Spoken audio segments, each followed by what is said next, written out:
Hello and welcome to this special program on the Ethiopian Broadcasting Corporation. As we are approaching to Timket, Ethiopia's Epiphany, recognized by UNESCO as an intangible world cultural heritage, we turn our attention to the nation's vibrant tourism sector.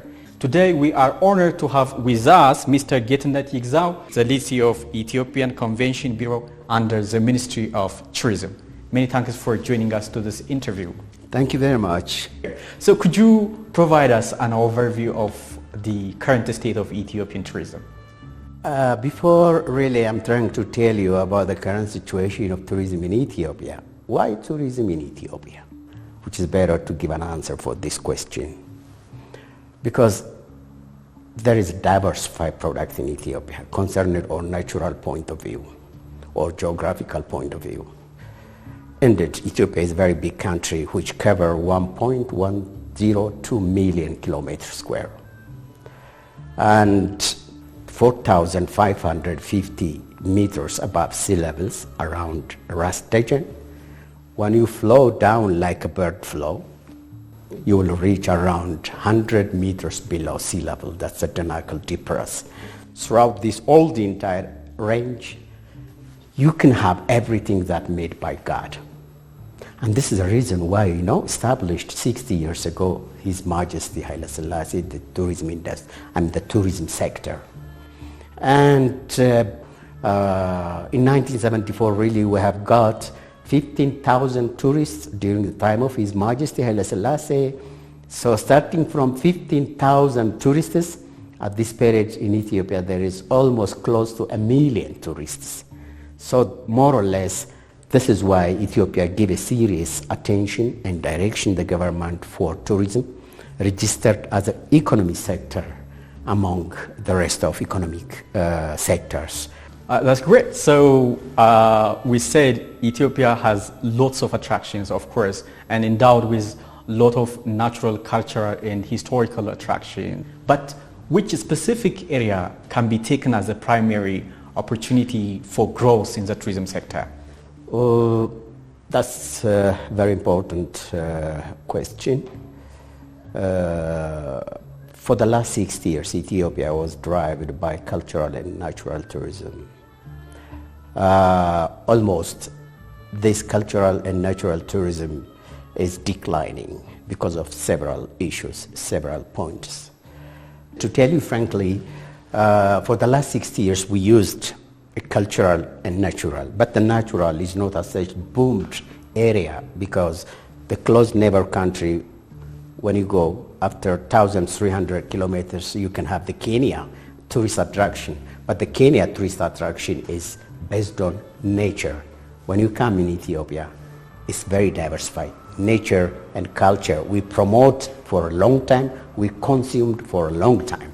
But at this time, the government and the tourism industry must be changed into business tourism. There is an opportunity why Ethiopia established a new policy for business tourism. The first opportunity is the headquarters of Africa Union here in Addis Ababa. The headquarters of ECA here found in Addis Ababa. And the other thing, in Addis Ababa there is more than 134 different embassy offices, and there is several liaison office for United Nations branches. So those are the great opportunity to establish a business tourism in Ethiopia. Indeed, it needs a great struggle, it needs a serious attention, and it needs really a great interest to establish the new business institute, business tourism institute. Despite the existing attractions that we mentioned earlier, like cultural, natural and historical attractions, new tourist destinations are being developed, especially Dying for Sugar and Dying for Nation initiatives spearheaded by the Prime Minister have already introduced a number of projects as a new tourist destinations. Could you share us your insights about the progress of those projects and their significance to the local community as well as to the national economy? There is two types of tourism development. The first one is PPP, commonly the people say it like that, PPP, private-public partnership. As I try to mention, the tourism industry is not owned by government. Even the example of the world or the planet countries, regions, many of the country tourism or the nation tourism is owned and led by the private sectors. The second discipline is the boat principle: build, operate, and transfer. Now the Prime Minister or the government took this principle, this science. They built Koisha, Alalakela, Gorgora, and they transferred to Skylight. Also in Addis Ababa, Ntoto, Getnet, the so-called under the Shaggar development or Gabatal Shaggar. That's very important. The urbanization, perhaps now we try to demolish some area, but we try to readjust at the interest of tourists. And next to this, I think the government will think to establish a downtown area. That's a modern area. Every infrastructure, every service, every business area is modern or modern taste establishment. So the present establishment in Addis Ababa is very important. In Gondar, during the Timket time also, they will disclose. They will finish, accomplish, and they celebrate the end of that development.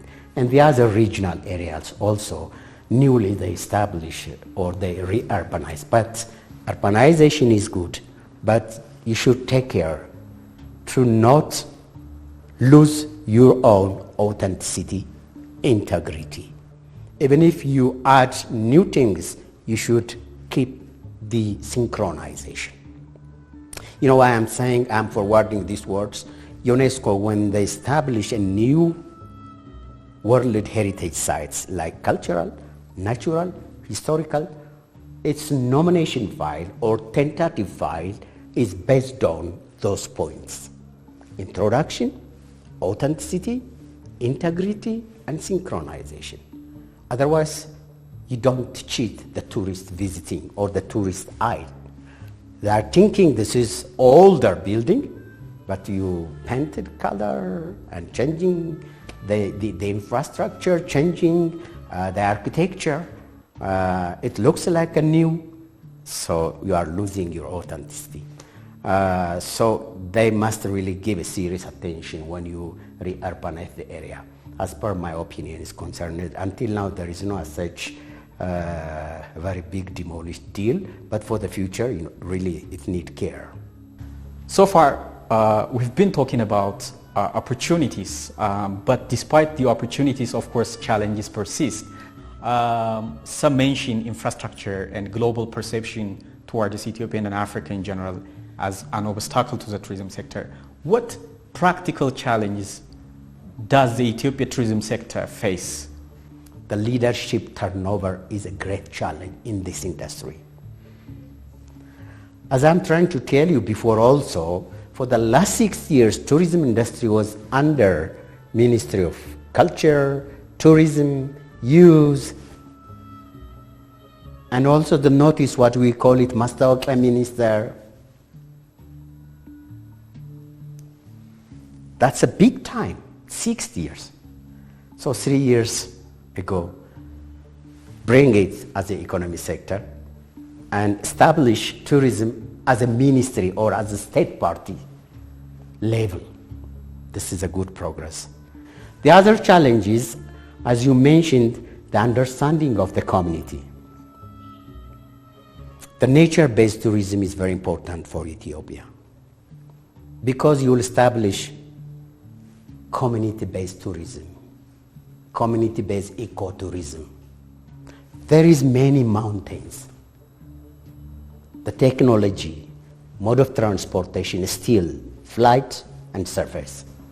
There is no the cable carrying from mountain to mountain. When you go in the mountain of Alps, really you will feel ashamed By that, a single Alps mountain, there is several type of cable car, ballooning, paragliding. Our mode of transportation is only two, the surface and the flight, that's all. Even the surface, like now, if there is some internal conflict, the transportation will be disrupted. So if we're really giving a solution for those points, challenge will be minimized. In modern tourism, technology is important, no doubt about that. So how is the Ethiopian Tourism Ministry leveraging technology to boost the tourism sector potential, both in terms of fulfilling tourists' interest as well as promoting tourist sites across the country? Recently, Ministry of Tourism established one very important idea with IGAD, the 10 years Sustainable Tourism Development Master Plan. Among this tourist satellite account, TSA, is very important. Without tourist satellite account, which is very difficult to have a marketing strategy to sell Ethiopia as a tourism product, as a tourism destination. Or technology nowadays, really, I can say, in Ethiopia, it grows fastly. So the tourist satellite account for the future, for the marketing strategy implementation, that will be really very helpful. And we establish. We were thinking for a long time, because I served in this industry for the last 35 years. I was thinking a lot about this situation. Now, recently, we established that. For the future, we'll have a reliable data concerned on tourism marketing and promotion. This is one important thing. And the other thing, technology is very important for promotion. Recently, we are establishing new website with INSA. So that website will include all the entire tourism product, the hotel and accommodation situation, that means the hospitality area. And also that website will give very good information about code of ethics, code of conducts concerned on tourism. What to do, what not to do. And the other thing, recently we established Ethiopian tourism news page. What happened in Ethiopia concerned on tourism, you will have an information from that area in your mobile, in your pocket. This is the reason why when new people come and arrive in Ethiopia and Addis, that software will incorporate in his mobile. So he will have an information. Information is very crucial at this period. It's life, it's more than of money. Because it will lead you do's and don't do's. Well, tourism is one of the most volatile sector, of course, not only in Ethiopia but across the world. So how is Ethiopian Ministry of Tourism working to build sustainable tourism in the coming years? Sustainability is crucial. It's a matter of thinking for the future.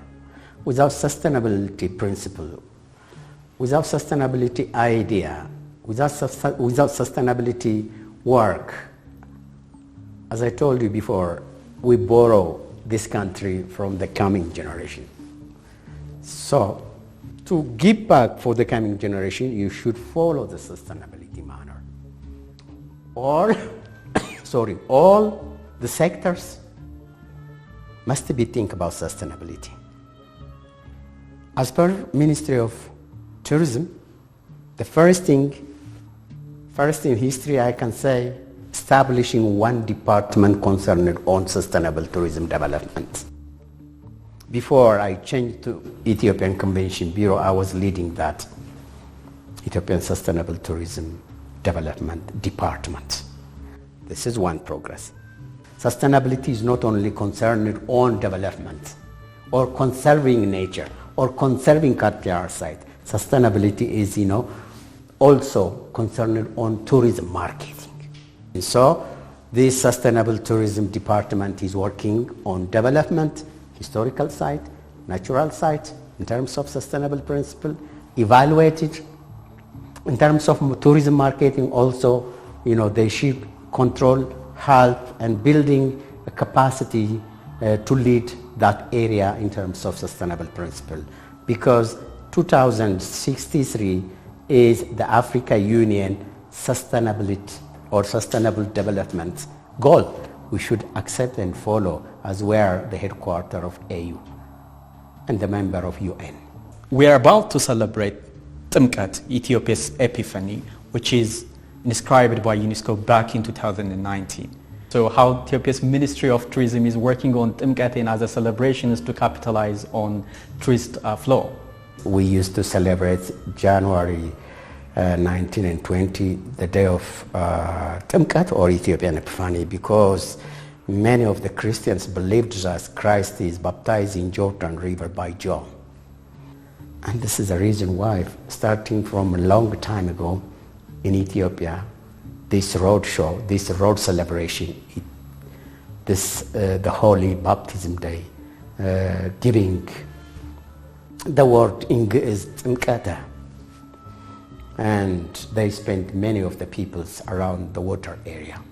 If there is a river, they close to the river, they will establish their own permanent premises around that area, and they keep the tablet, that's a replica of Ark of the Covenant, and the people, the Christian, will baptize.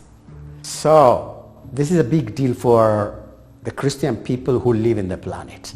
That's why, especially cultured lover people, religion lover people are interested to come in Ethiopia to see this Timket festival, especially in Amhara region, in Gondar. There is 2-kilometer procession, starting from the center of the town until the bazaar facilities. It's a Bible interpretation. It's not only, kind of carnival, not a kind of road show. There is a biblical interpretation. So this is the reason why a colorful ceremony, a colorful journey. Many of the churches bring out their own replica of Ark of the Covenant. We call it Tabot. Really, this is a very memorable situation and dedication that dedicate to Jesus Christ. He's baptized in Jordan River. In Ethiopia, Timket is not only inscribed by UNESCO as a cultural representative World Heritage Patrimonies. Also Meskel, the dedication day of the True Cross Foundation, and Fiche Chambalala, Recha, and others. Even it's not registered in Harar. They do have their own roadshow programs. So January is a peak season. A lot of people come from Europe. And many of the Europe people are feudal capital for a long time. So they are very interested for culture, for heritage, for historical sites. And our marketing strategy also was been for a long time around Europe, because old peoples, many rollers or high rollers people is found in Europe, like in United States of America, like Australia, like Canada. When I'm saying in Europe, France, Italy, Germany, Netherlands, Spain, Italians, they're the market target for Ethiopia. So this period is their seasonal period, because this period in Europe, many of the area is covered by snow. It's very cold and harsh weather. So they prefer to come to in Ethiopia. And that's why even Haile Selassie said that Ethiopia is 30 months of sunshine. Because throughout the year, you can have the sun. Finally, as a person who has long served in the tourism sector, what key message you would like to deliver for tourists who consider Ethiopia as their next destination? The first human being woke up right on two legs here in Ethiopia. That means transferring from Homo sapiens to Homo erectus. So all the community who lived in this planet believed that when they planned to visit Ethiopia, when they to come to Ethiopia, at their initial home, for their ancestors. Every human being like to visit their ancestors' area. So when they came in this time, they feel comfort there at their home, feeling like their home. So during this Timket festivity, the Ministry of Tourism really would like to forward the very warmful greeting for the newcomer to visit Ethiopia, to visit the countryside, and to join this, the Holy Baptism Day. Really, God bless with them, and everything is safe and secure. Please invite your friends, your homemates, and come and visit, because Ethiopia is the land of originity in the planet. Mr. Getnet Yigzaw, lead CEO of the Ethiopian Convention Bureau under the Ministry of Tourism. Thank you very much for your insights and sharing all these explanations to us. Thank you very much indeed, just for having me. As Ethiopia continues to advance its tourism sector, we'll keep on exploring its natural heritage and beauty. Many thanks for joining us in this enlightening discussion. And this is Ethiopian Broadcasting Corporation, the voice of Pan-Africanism. I'm Demis Mokraw, and see you next time with another edition.